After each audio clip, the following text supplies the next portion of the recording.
પ્રભુના નામને મહિમા આપીએ.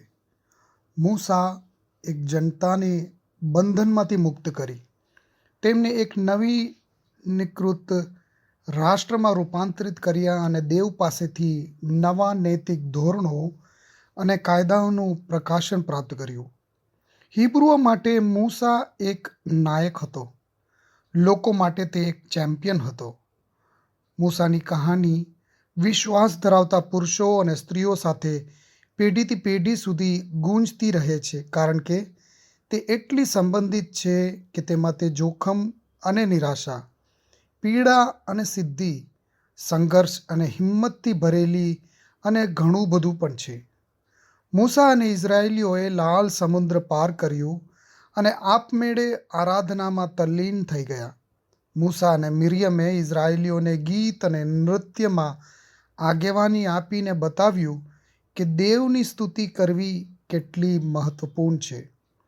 પાણી અને મન્ના આ અજાયબના દેવના પૂર્તિના હૃદયસ્પર્શી યાદગાર વાતો હતી. આજે પણ દેવ તેના બાળકો માટે જરૂરિયાતો પૂરું પાડે છે. તે હજુ પણ શક્તિશાળી છે અને તેની સ્તુતિ થવી જ જોઈએ. હિબ્રુ ઇતિહાસમાં મૂસાની ભૂમિકાને વધારીને કહેવી મુશ્કેલ છે. તેની કહાનીમાં શંકા અને મુક્તિ, વિનમ્રતા અને દુઃખ, સંઘર્ષ અને હિંમત, પરીક્ષા અને વિજયની બાબતો બતાવે છે. તેના જીવનમાં આપણે તેના ઉદાહરણ અને ઇઝરાયેલીઓના ઉદાહરણમાંથી ઘણું શીખીએ છીએ. મૂસા જેવા આપણે પણ એવા હૃદય રાખવા માગીએ કે જે દેવની મહિમા શોધે, જે દેવને મહાન હાજરને એક ઝલકની તલપાપડી રાખે. ઇઝરાયેલીઓ જેવા આપણે દેવના માર્ગદર્શનની જરૂર છે. તેના આદેશો અને નિર્દેશો આપણને એવું જીવન જીવવામાં મદદ કરે છે જે દેવના હૃદયને આનંદ આપે છે. મૂસા જેવા આપણે પણ ચાહીએ છીએ કે આપણા ચહેરા પણ દેવની ઝગમગાહટથી વધારે દેખાય. આપણે દરેક વખતે દેવની હાજરીમાં જઈએ ત્યારે બદલાઈ જઈએ, એટલું કે બીજા લોકો આપણે જીવનમાં દેવની મહિમા જોઈ શકે. જેમ ઇઝરાયેલીઓએ 10 આજ્ઞાઓનું માર્ગદર્શન અને નિર્દેશ અનુસરીને જીવ્યા, તેમ આપણે પણ પવિત્ર આત્માનું માર્ગદર્શન અનુસરીને જીવવું જોઈએ.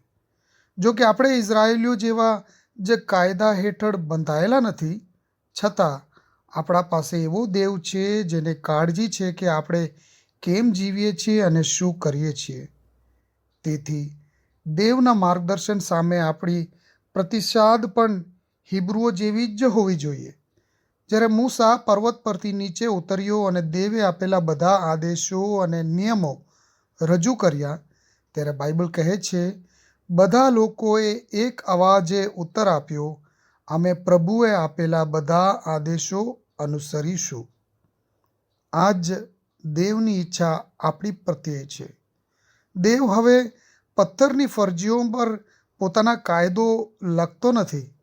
તે પોતાનો કાયદો તેવા લોકોના હૃદય પર લખે છે જે વિશ્વાસ કરે છે અને તેને અનુસરે છે. શેષમાં આપણે દેવની મહિમા અને દેવના માર્ગદર્શન ઉપરાંત મૂસા અને ઇઝરાયેલીઓએ જેમ દેવની ઝગમગાહટનો અનુભવ કર્યો, તે પણ આપણા જીવનમાં અનુભવ થાય. પ્રભુ તમને આ વચનોથી આશીર્વાદ આપે. આમેન.